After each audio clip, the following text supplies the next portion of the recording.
There will come a day, I think, when Lestat turns around and goes, actually, this is how it fucking happened. Today, it's all about episode 2 of the series, titled After the Phantoms of Your Former Self. My first guest is an absolute monster, and he's also an actor. Sam Reid, who plays the one and only vampire Lestat. And I'm telling you right now, he's got a lot to answer for. Feet to the fire, baby. Let's get into it.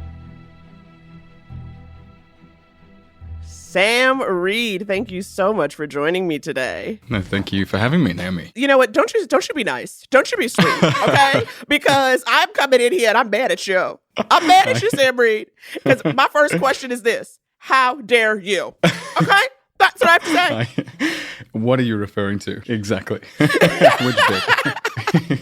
Here's what I think of Lestat. I think that Lestat is a messy bitch who lives for drama. Sure. Okay? Sure. What did you know about Lestat going into the audition? I mean, I knew the books. I've known them for a very, very long time. I had read that they were making it, and I was very excited, and I sort of hoped that I would get the chance to do an audition for it. The thing that freaked me out a little bit about that audition was that majority of that audition was in French. Oh, wow. And it had all the lines in English, but it said in parentheses in French. And so, I studied French in school. My sister speaks fluent French, but I am not that good at French. So I spent a lot of time learning French. So that was quite stressful.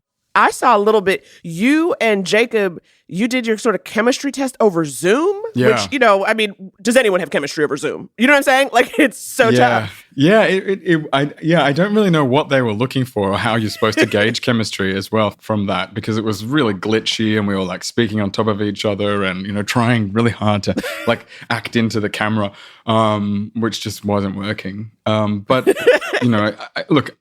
Jacob is such a lovely person, such a really fantastic actor and so easy to be around. And, I can see that he was going to be a very easy person to fall in love with. So it was fun. In fact, I just came from having ice cream with Jacob and he says hello. Oh my God, I'm obsessed. I want these moments, because give me that footage, okay? I want ice cream footage. Yeah. I want strolling the streets of downtown New Orleans footage. Yeah, and we hang out all the time and we've become very, very good friends, because it is a crazy journey that we're on and it was a crazy job. So it's really lovely to have such a good friend. I have a question about, because Lestat has had he's had a life well before the show starts, right? Yeah. And he's been on this journey, and then you have the different versions of Lestat we meet in the book. Yeah. So you're sort of pulling from this amalgamation a little bit. What kind of conversations did you have with the showrunner, Roland Jones, about your version of Lestat? Yeah, well, I think the premise, and which Roland has done very well, is for Louis to revisit the interview. And so Louis now has a more nuanced, way of describing Lestat. So I think that was the first thing that I was most curious about with Roland was, okay, how much of this is real Lestat and how much of this is Louis' perspective of Lestat? Because obviously this is a memory and, this is all through Louis' eyes. And is this actually how Lestat is, or is he different? And I think we play with that on and off. What is really important about this season or this show was that you are playing a character seen through somebody else's eyes. Right. Oh my God, it's a Gordian knot. It's a little bit of a layer for me. When you say that, do you know what I mean? Yeah. You're like, okay, well, what? It's a big layer. Yeah, it's like... and everyone kept telling me, stop thinking about that too much. Just don't think about it. And I didn't. And I don't think about it too much when I'm doing it. Right. There will come a day, I think, when Lestat turns around and goes, actually, this is how it fucking happened. Okay, well, Sam, you just making me so mad because you're too kind and you're too funny. And I said, no, I've come here with hard-hitting questions and I'm living it, Lestat. Go for it. No, but this gets me, though, to what I think is so fun about the show and what I think it's doing so right when it comes to a genre story. And that is the humor and the personality. Let's listen to a scene that really captures the humor between these new gay vampire husbands who, of course, are having a conversation in their coffins. I don't like sleeping angry. For the record, if disrespect was done to you, I would have killed him myself. Well, what can I do to make it up to you? I want to buy the Fair Play Saloon. That's ambitious. You don't want to help, I do it myself. Ridiculous of you to mix human and vampire business. It always ends poorly. But how can I stop you? How can I say no to you? I mean, Lestat is out here. Like, it is such a funny moment. For Lestat, he's like, okay. It's like, you want to own a club? And I even in that moment, I thought it was so funny because I'm like, Louis, you have unlimited power and unlimited life, and what you want is a club. Babe, dream bigger. Dream bigger.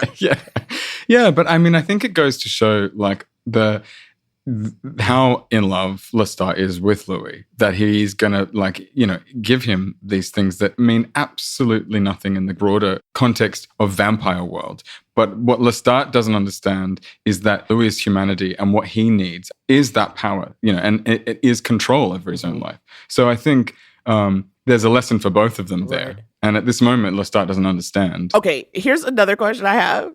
And this is I just need you to tell me because I know there's an answer and it's just making me crazy. Where's Lestat's money coming from?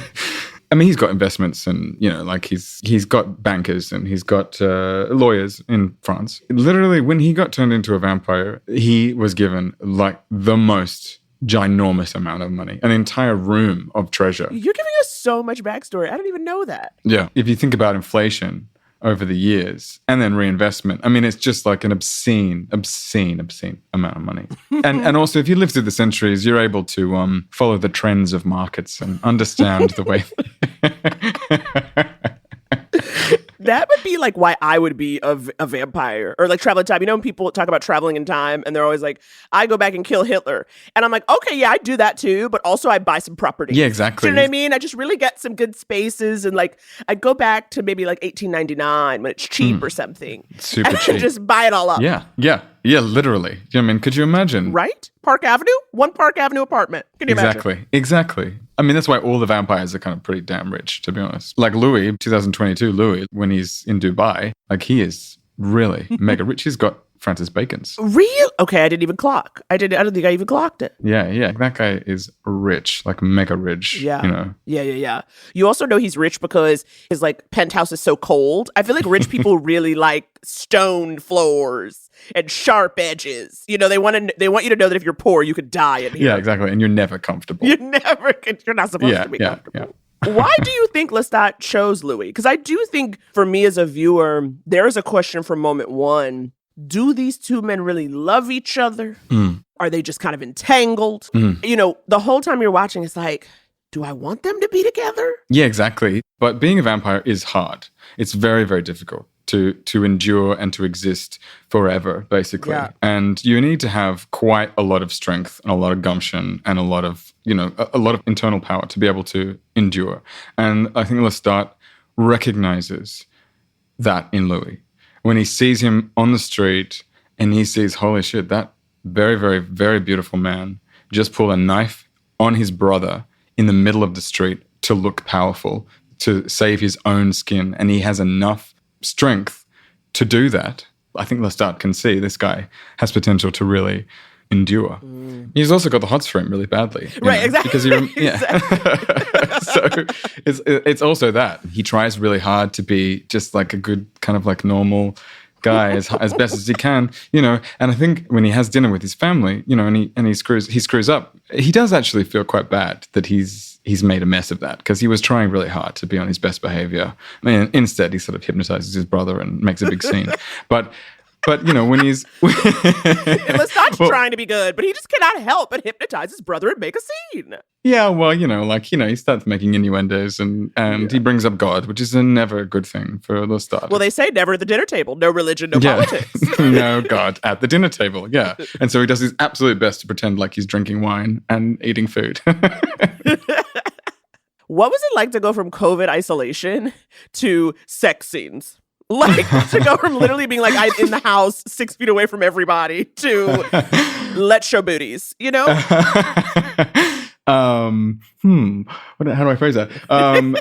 You know what? The sex scenes were the kind of easier part because we're all sort of like in the same little bubble together. And we're getting tested, like every day. It's like constantly testing. So I think that's what love in the time of the pandemic is really. But, it was a funny time because we had these mad contacts on and the contacts are quite cloudy. I think Jacob and I really clung to each other a lot of the time because, we couldn't really see. And so we could and everyone else has got masks on, and you can only really like just see the person who's just in front of you, and you just sort of like getting through it. And so it was this sort of like very sort of weird, languid dream like place. Wow. But super fun. Yeah. Oh my God. Wait, can we talk a bit more about the contacts, the makeup, the process of becoming the vampires? I cannot take the nails.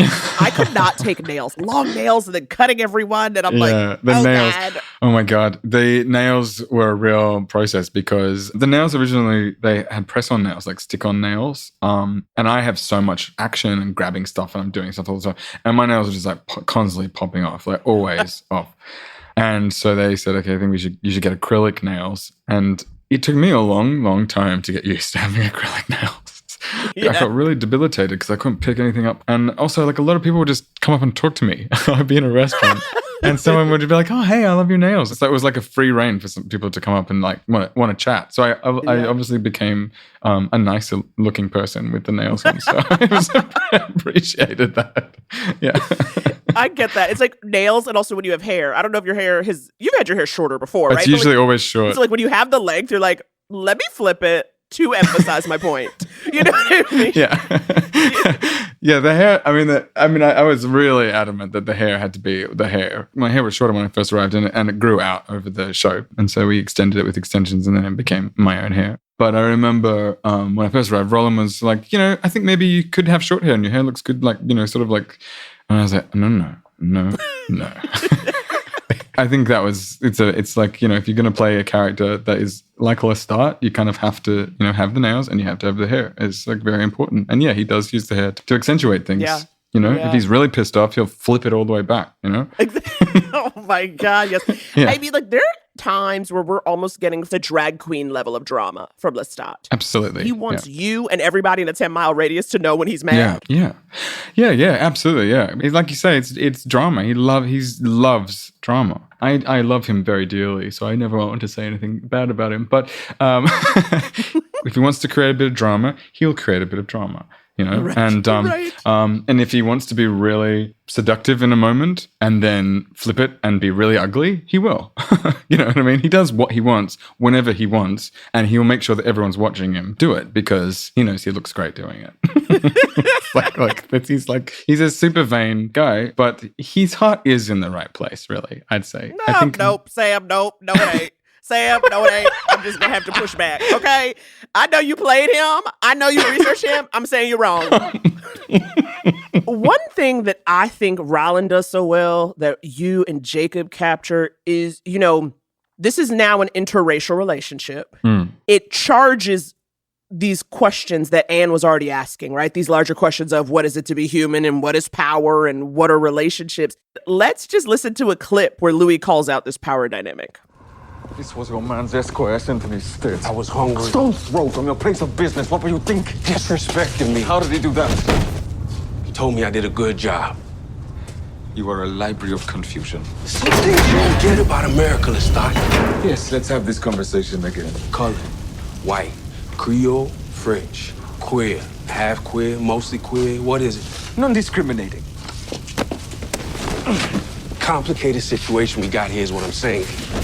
A couple of parish priests go missing. People say fine. Most likely kid fiddlers. But this was an important man in town. The police will be looking for this man, Fledgling. That's why we got this piece, yeah? No, you need to show restraint, Fledgling. Oh, you need to stop using that word right now, because it sounded a little like slave. Well, that's what it fucking sound like. It's what it feel like sometimes. And the carousel comes around again. Fuck you. Do you think that, being a vampire, being hundreds of years old, do you think that Lestat thinks he's above race? I don't know if he thinks of it like that. I think he definitely acknowledges the prejudices that exist, and he acknowledges as soon as he meets Louis. But I think once you've become a vampire, I think you can transcend that. And I think that's what Lestat fully misunderstands about Louis' situation. I think he has a lot to learn in that regard. Lestat is kind of like, humans are trifles. We don't have time for it. I mean, Louis believes humanity is worthwhile, and he still kind of wants to be a part of it. I think he just doesn't understand yet. I think Louis, at this point, doesn't understand the enormity of living forever. I think it's just, you've just become a vampire. Your family's still around. I think the hard thing is once you see everyone you know grow old, die, you see wars break out, riots break out, you see politicians change, you go through the ages of centuries, and you see that humanity is in this fucked up cycle that just continues on the same hamster wheel. And you're this fantastic creature that exists outside of humanity. Like, why would you need to bother engaging with the, small little fancies of these human beings? But Lestat, he sort of has this choice. He's like, do I just fucking live it up and have a good time and make a joke about it and find it funny and look for the light moments. He is very oscillating, though, so sometimes the joke's at his own expense and sometimes the joke's at everyone else's expense. But he's the one who's always laughing. But what I would say is that what Lestat does feel about humanity is through art. Like there is a beautiful, pure expression. And he really, really respects and admires that and loves musicians and artists. That was where Lestat separated man from food. There was one issue, however, that threatened to pop the bubble of our Italian holiday. And that was the tenor playing Ernesto. And Lestat was unamused. Wrong. He sat the tenor down, opened up the score in front of him, and sang as it was written. Lestat removed a lifetime of confidence, of joy, in less than half an hour. Ero nel suo serato quando l'ha scritta. That was one of my favorite scenes. Lestat literally just being like, again. No, this is the note. This is the note. Yeah. I mean, Roland Jones, what an amazing gift to an actor to write a scene like that. It was just like, I couldn't believe when I was reading it. And then it dawned on me that I was like, oh, I'm going to have to play piano, sing, and speak Italian, and kill somebody. And then, and I was like, holy shit. But yeah, exactly. Don't be pitchy. Don't screw it up. Otherwise you will die. Yeah. But if you're good, he'll lavish you with praise and flowers every day. If you are a good musician or artist in his eyes, he will make sure that you have felt appreciated. If you're bad, yes, you'll die. So the stakes are pretty chill. Yeah. Okay. So either you have a patron for life or you die. Yeah. Now, before you leave, we're going to end with a little segment that we like to call a little taste.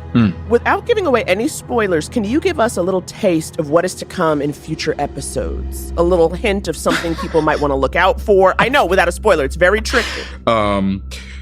Whoa. So there's so much. And yeah, I'd say you get to see more gifts. I would say the cloud gift is coming. Ooh, write it down, you guys. Write it down. Keep an eye out. Sam Reid. You know what? You ain't no evil vampire. You a good actor. Thanks for coming and talking to me all things episode 2. You're the best. Thank you very much. Thank you.